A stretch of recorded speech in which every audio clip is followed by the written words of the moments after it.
सो hey guys, कैसे हो आप सब। चिराग चौधरी चैनल में आपका बहुत बहुत स्वागत है। मैं हूं आपका होस्ट चिराग। तो आज भाई ईवी का टॉपिक बहुत तगड़ा है। आजकल आपने देखा होगा ईवी जो है भाई बहुत ज़्यादा मार्केट कैप्चर करे बैठा है। और ईवी जो भाई स्कूटी है और बाइक है उसने बहुत ज़्यादा तगड़ा मार्केट कैप्चर कर रखा है।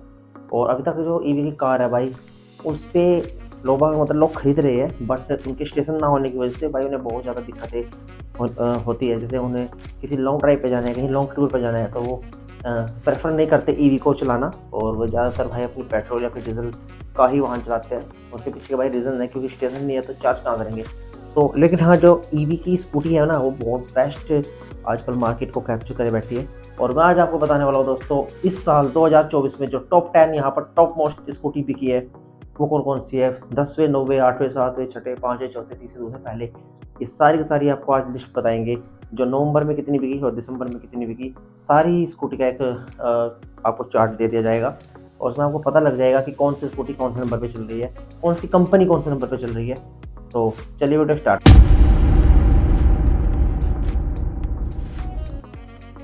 तो दोस्तों बात करते हैं भाई, सबसे पहले आपको मैं बता दूं कि आज तक भाई जो कंपनी पैदा हुई थी ना, और वो जब से पैदा हुई थी, जब से स्टार्ट हुई थी, जब से बिगिनिंग हुई थी जिस कंपनी की, वो भाई पहले नंबर पे बैठी हुई थी।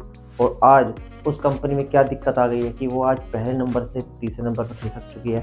और आपको भाई टाइटल में पता चल गया होगा मैं किस कंपनी की बात कर रहा हूँ। वैसे भी आप लोगों को भाई नॉर्मली पता ही है। तो वो कंपनी, ऐसा क्या हुआ वो भी मैं आपको सब कुछ बताऊंगा कि ऐसा क्यों हुआ, कि उसकी जो डाउनग्रेड क्यों गई, वो ऐसा क्यों हुआ। तो यहाँ पर बात करते हैं कि जो यहाँ पर दिसंबर के महीने में जो ईवी सेल हुई है टोटल स्कूटी, वो 73,316 सेल हुई थी। और नवंबर में यहाँ पर जो टोटल स्कूटी सेल हुई थी वो 1,19,554 स्कूटी सेल हुई थी। तो आप ये देख लीजिए, करीब करीब बहुत तगड़ा अंतर है दोनों के बीच में। यानी कि दिसंबर में लोगों ने बहुत कम ईवी जो है परचेस करी है। ऐसा क्यों क्या है, मे बी इसके दो तीन रीजन्स हो सकते हैं। क्योंकि जितनी भी ईवी आती है और जो मतलब कि आपके रजिस्टर्ड ईवी होती है, तो वो दिसंबर में उन्होंने इसलिए नहीं खरीदी क्योंकि एक महीने बाद उनका जो साल है पूरा चेंज हो जाएगा। तो वे ऐसा सोच रहे हो कि दिसंबर की बजाय हम जनवरी में ईवी खरीदेंगे, ताकि पूरा का पूरा साल मिलेगा आरसी में। आपने देखा होगा कि आपने अगर दिसंबर में ईवी खरीद ली और उसकी आरसी जो है दिसंबर में बन के आ गई, तो एक साल आपका एकदम खत्म हो जाएगा। तो अगर आपकी ईवी को 15 साल की वैलिडिटी मिल रही है तो फिर 14 साल की उसको वैलिडिटी मिलेगी। तो इस वजह से भी ईवी काफ़ी कम जो है आपकी सेल हुई है। तो दोस्तों 10वें नंबर पे आती है भाई आपकी रिवोल्ट मोटर, जो कि दिसंबर में 994 यूनिट उसकी सेल हुई है रिवोल्ट मोटर की। और भाई नवंबर में उसकी जो 2001 यूनिट सेल हुई थी। तो आप ये देख लीजिए भाई 50% का डाउनग्रेड, 50 से भी ज़्यादा डाउनग्रेड यहाँ पर रिवोल्ट मोटर का लगा है। तो काफ़ी मतलब बड़ा एक गैप लगा है रिवोल्ट की। रिवोल्ट की आपने देखा होगा, रिवोल्ट की जो बाइक आती है काफ़ी अच्छी बाइक थी, काफ़ी लंबे समय से टिकी हुई है। लेकिन अभी आज के टाइम में भाई वो 10वें नंबर पर चली गई है। तो दोस्तों यहाँ पर भाई 9वें नंबर पर स्कूटी आपकी निकल कर आती है बाउंस कंपनी की। बाउंस कंपनी की जो इलेक्ट्रिक स्कूटी निकल कर आती है भाई, नवंबर के महीने में उन्होंने 858 स्कूटी सेल करी थी। और यहाँ पर दिसंबर के महीने में 1007 स्कूटी सेल की है। तो यानी कि प्रॉफिट में रहे हैं, प्लस में रहे हैं। और ऐसा क्यों हुआ है भाई, क्योंकि जो बाउंस कंपनी है एक अच्छी कंपनी है वैसे तो। और पहले इनके शेयर जो है कम थे, अब थोड़े से ऊंचे हो गए हैं। और यहाँ पर नवंबर के महीने में जो उन्होंने सेल करी थी, और जो हमारी अन्य जितनी भी स्कूटियाँ हैं भाई उन्होंने जो डाउनग्रेड किया है, यहाँ पर उन्होंने प्लस में यहाँ पर निकल कर आई है। और भाई हीरो वीडा यहाँ पर 8वें नंबर पर आ चुकी है। आई का मतलब किसी को बिलीव नहीं होता कि ऐसा क्यों हुआ है। क्योंकि नवंबर में हीरो वीडा की 7344 स्कूटियाँ सेल हुई थी, 7344। और यहाँ पर दिसंबर में इतना तगड़ा झटका लगा है भाई, 1020 स्कूटी सेल हुई है, मात्र 1020 स्कूटी। तो हीरो वीडा माइनस में 86% का लॉस खा बैठी है। और ऐसा क्यों हुआ है, ऐसा इसलिए हुआ है कि जो हीरो वीटा का भाई सेकंड वर्जन है वो लॉन्च हो गया है। तो लोगों को ऐसा ही है कि भाई हम हीरो वीटा का जो सेकंड वर्जन लेंगे, हम फर्स्ट वर्जन नहीं लेंगे। इस वजह से हीरो वीटा, क्योंकि हीरो में वीटा ही है, तो इस वजह से हीरो की जो सेल है वो काफ़ी कम हो गई थी। अब देखते हैं भाई जनवरी फरवरी में इसकी सेल कैसी अप होती है। तो दोस्तों 7वें नंबर पे आती है प्योर एनर्जी। यहाँ पर प्योर एनर्जी की स्कूटी है जो कि नॉर्मल भाई स्कूटी है। और यहाँ पर जो इसने भाई नवंबर में जो स्कूटी है वो 432 सेल करी थी। और दिसंबर में भाई 1087 स्कूटी इन्होंने सेल किया, तो काफ़ी ज़्यादा प्लस में रहे हैं। और इनका भी भाई एक अच्छा प्रॉफिट रहा है, प्रॉफिट मार्जिन इनका भी सही रहा है। लेकिन एक चीज़ आपने नोटिस करी होगी, जितनी भी ब्रांड है, बड़ी कंपनी है, वो हमेशा डाउन में रही है। मतलब उनकी स्कूटियाँ इतनी नहीं बिकी है। तो मैंने आपको रीज़न बता दिया था रजिस्ट्रेशन की वजह से, कि दिसंबर में और जनवरी में काफ़ी अंतर पड़ जाता है एक साल का। तो शायद इस वजह से। लेकिन जो ये अन्य जितनी भी प्योर एनर्जी ये इलेक्ट्रिक स्कूटियाँ हैं, तो इन पे भाई आदमी जो है ले सकता है, क्योंकि ये थोड़ी सस्ती पड़ जाती है उनसे। तो ये अपनी 7वें नंबर पर आ चुकी है।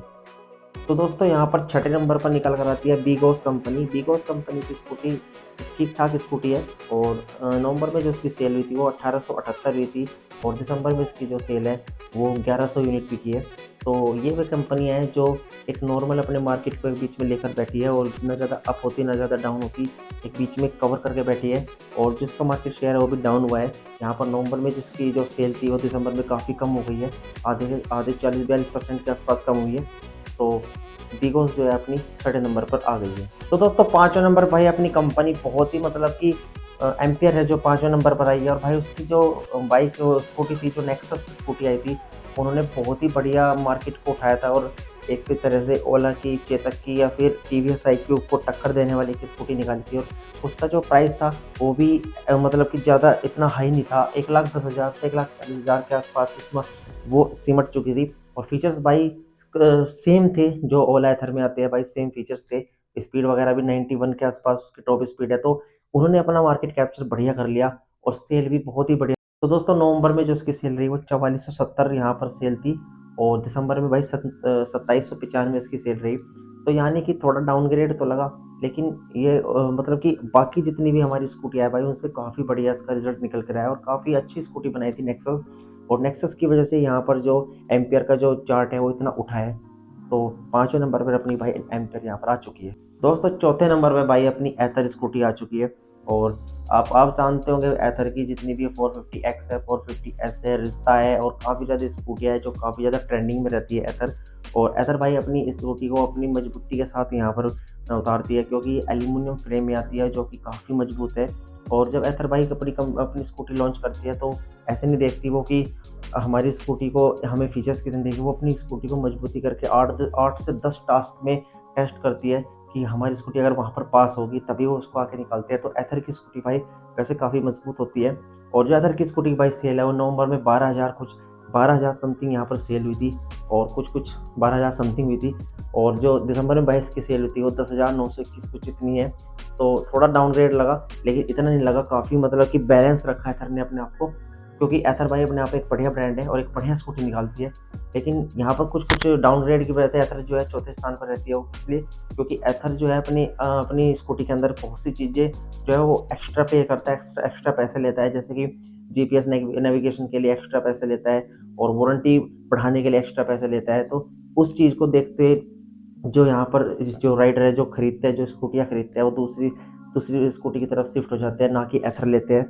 तो एथेरिस बाइक चौथे नंबर पर बनी हुई है। और दोस्तों यहाँ पर बात कर लेते हैं तीसरे नंबर पे, जो मैं आपको बता रहा था, जो मैंने स्टार्टिंग बताई थी कि ऐसी कौन सी स्कूटी थी जो अब तक पहले नंबर पे बनी हुई थी और अब वो तीसरे नंबर पर आ गई है। दोस्तों वह है अपनी ओला। आप सब जानते होंगे ओला एक ऐसी स्कूटी थी, जब से भाई उसका जन्म हुआ था, जब से वो बनी थी, उसकी इतनी ज़्यादा रिप्रोडक्शन हुई, इतनी ज़्यादा सेल हुई कि वो पहले नंबर पर बनी हुई थी, और उसको बीट करने वाली आज तक मार्केट में कोई स्कूटी नहीं बनी थी, चाहे वो एथर हो जाए या फिर आपकी टीवीएस iQube हो जाए, चेतक हो जाए, कोई भी हो जाए, उसकी भाई टक्कर की आज तक स्कूटी नहीं बनी थी।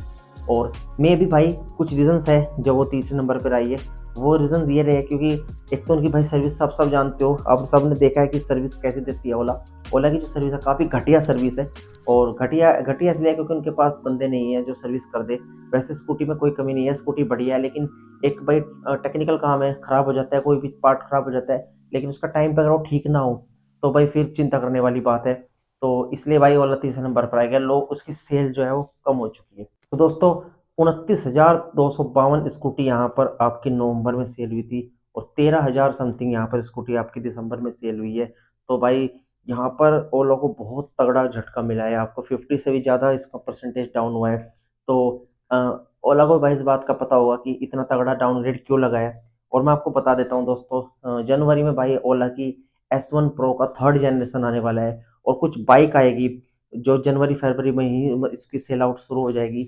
तो मे बी 90% अपने जो ओला के जो लवर है भाई, वे इसलिए ओला उन्होंने नहीं ली क्योंकि वो ओला की नई जनरेशन, नई स्कूटी और नई बाइक पर ज़्यादा फोकस करेंगे, ना कि पुरानी लेंगे। इस वजह से ओला की जो स्कूटी है वो कम बिकी है, क्योंकि वो नहीं लेना चाहती है।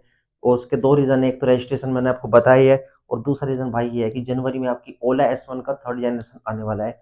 तो ना कि वह सेकंड जनरेशन लेके थर्ड जनरेशन ज़्यादा प्रेफर करेंगे तो थर्ड जनरेशन लेंगे। इस वजह से ओला की जो सेल है वो कम हुई है। लेकिन मैं आपको दावे के साथ कह सकता हूँ कि जनवरी या फरवरी की जो सेल होगी ओला की भाई वो टॉप मोस्ट जाएगी, पहले नंबर पे जाएगी। जैसे ही थर्ड जनरेशन लॉन्च हो जाएगा, आप देख लेना कि कितनी तगड़ी डिमांड होगी ओला की। तो ओला सिक्स भाई तीसरे नंबर पर बनी हुई है। दूसरे नंबर पर दोस्तों अपनी टीवीएस आई क्यूब है और पहले नंबर पर चेतक है। टीवीएस आई क्यूब कैसी है मैं आपको बता देता हूँ। टीवीएस आई क्यूब भाई अपनी अपनी सर्विस के लिए भाई फेमस है। और उनकी जो क्वालिटी है भाई, बॉडी क्वालिटी, हर चीज़ टीवीएस आई क्यूब की बढ़िया है, कोई दिक्कत नहीं है। तो नवंबर में दोस्तों 27,208 स्कूटी टीवीएस की सेल हुई थी और दिसंबर में 17,000 समथिंग इसकी स्कूटी जो है सेल हुई है। तो डाउनग्रेड तो टीवीएस आई क्यूब को भी लगा है। लेकिन टीवीएस आई क्यूब एक एक मुझे स्कूटी एक बैलेंस स्कूटी लगती है। ऐसा नहीं लगता, जब आपने देखा होगा रोड पे जब वो चलती है, ऐसा नहीं लगता कि जैसे कि वो एक इलेक्ट्रिक ईवी स्कूटी है। ऐसा लगता है भाई जैसे पेट्रोल की स्कूटी है। एक अच्छा डिज़ाइन किया है टीवीएस आई क्यूब। तो ज़्यादातर बंदे उसको इसीलिए प्रेफर करते हैं कि वो थोड़ी सी मजबूत लगती है, थोड़ी सी एक फैमिलियर स्कूटी लगती है। जैसे कि आप पीछे किसी लेडीज़ को भी आराम से बैठा के चला सकते हो, फैमिलियर स्कूटी की तरह वो लगती है। लेकिन अभी के टाइम पे भाई वो दूसरे नंबर पर बनी हुई है। दोस्तों पहले नंबर पे जो घोड़ा बना हुआ है वो है अपना चेतक। और जैसा उसका नाम है दोस्तों, मैंने आपको पहले ही बताया, घोड़ा जैसा उसका नाम है वैसा उसका काम है। तो पहले नंबर पर बना हुआ है भाई चेतक। और वैसे भाई चेतक की मैं आपको कुछ खासियतें बता दूं, कंप्लीट मेटल में है जो कि उसकी सबसे बड़ी खासियत है। आजकल जो लोग जो प्रेफर उसे इसलिए करते हैं कि उसकी जो लाइफ है भाई वो ज़्यादा होने वाली है, क्योंकि एक तो वो मेटल में है और मेटल में होने की वजह से उसकी जो लाइफ है भाई अपने आप ज़्यादा हो जाएगी। आपने देखा होगा जो स्कूटी है जो फाइबर में आती है, जो प्लास्टिक बॉडी में आती है, वो कुछ टाइम के बाद बजना शुरू कर देती है सारी झन झन झन। और अगर उसका 1% कहीं गिर जाए, एक्सीडेंट हो जाए तो बहुत ज़्यादा उसमें डैमेज हो जाता है। लेकिन बजाज चेतक में भाई ऐसा समथिंग नहीं होगा, मुझे ऐसा नहीं लगता, क्योंकि वो कंप्लीट भाई मेटल में है। तो मेटल आपको पता ही होगा कितना ठोस होता है। तो दोस्तों नवंबर के महीने में 26,376 यहाँ पर स्कूटियाँ सेल हुई थी यहाँ पर चेतक की। और दिसंबर के महीने में 18,257 स्कूटी सेल हुई है। तो एक डाउनग्रेड तो भाई चेतक को भी लगा है। मैंने आपको बताया जितनी भी ब्रांड है यहाँ पर, चेतक ले लो, आई क्यूब ले लो, ओला ले लो, एथर ले लो, आपकी टीवीएस रिवॉल्ट ले लो, हीरो ले लो, जितनी भी आपने देखी, जितनी भी हमारी एक ब्रांड कंपनी है भाई, उनको डाउन लगा है यहाँ पर दिसंबर में। नवंबर में ना होकर के दिसंबर में डाउन लगा। और जितनी भी अदर कंपनी है जिनका मार्केट वैल्यू, शेयर वैल्यू इतना नहीं है, तो वो थोड़ी प्लस में रही है, उसको ज़्यादा प्रेफर किया गया है। तो दोस्तों ये कुछ चार्ट था। आपको हमारी वीडियो कैसी लगती है? अगर आपको हमारी वीडियो अच्छी लगती है तो चैनल को सब्सक्राइब करके जरूर जाना। और ऐसी इंटरेस्टिंग इंटरेस्टिंग वीडियो आपके लिए भाई हम लाते रहेंगे। तो चलिए मिलते हैं अगली वीडियो में किसी नए कंटेंट के साथ। तब तक के लिए बाय, टेक केयर।